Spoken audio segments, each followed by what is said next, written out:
All right, let's get right into it because some massive news just dropped. We're talking about a story that brings together music, sports, and culture in a huge way. A global superstar is about to take over the world's biggest stage. So here's the headline, the big news everyone is talking about.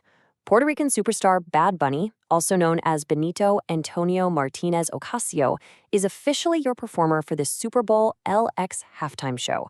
I mean, this is a gigantic deal. We're putting one of the biggest artists on the planet on one of the most watched platforms in the world.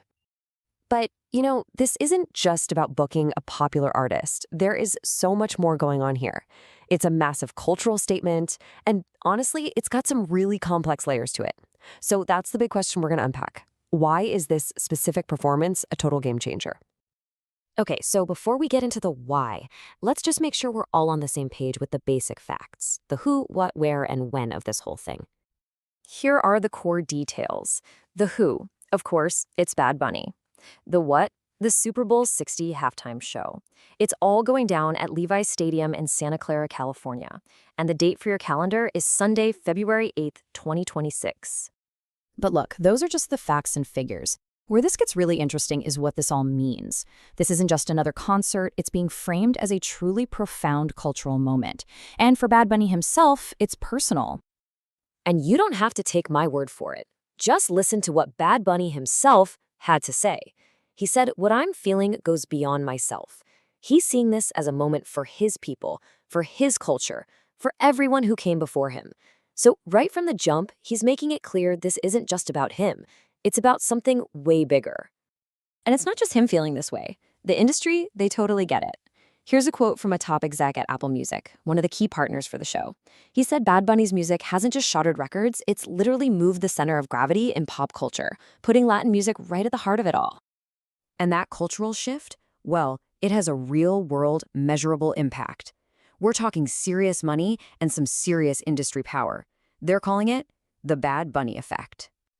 I mean, just get a load of this number. He did a 2-month concert residency back in San Juan, and it didn't just sell tickets. It helped bring in hundreds of millions of dollars in tourist revenue for his home, Puerto Rico.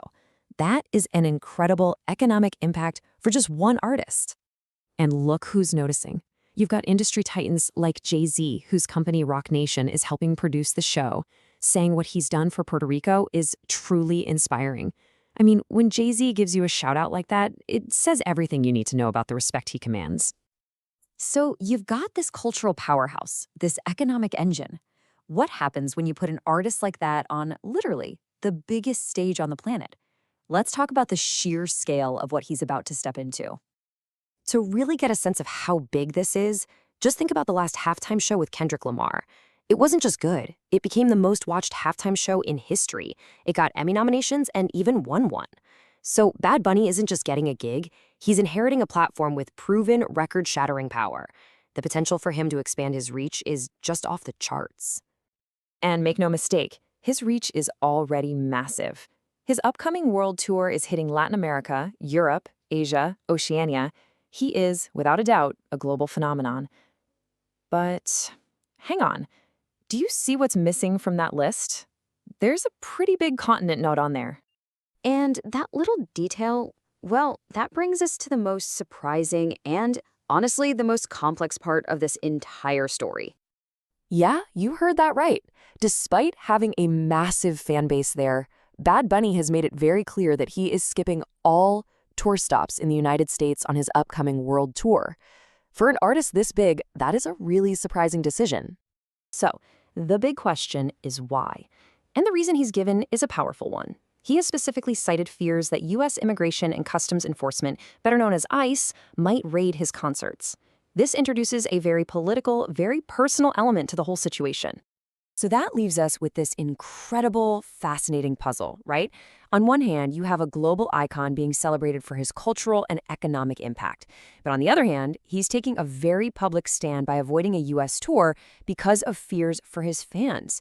So the question becomes, how does an artist navigate headlining America's single biggest event while holding such a powerful and complex stance?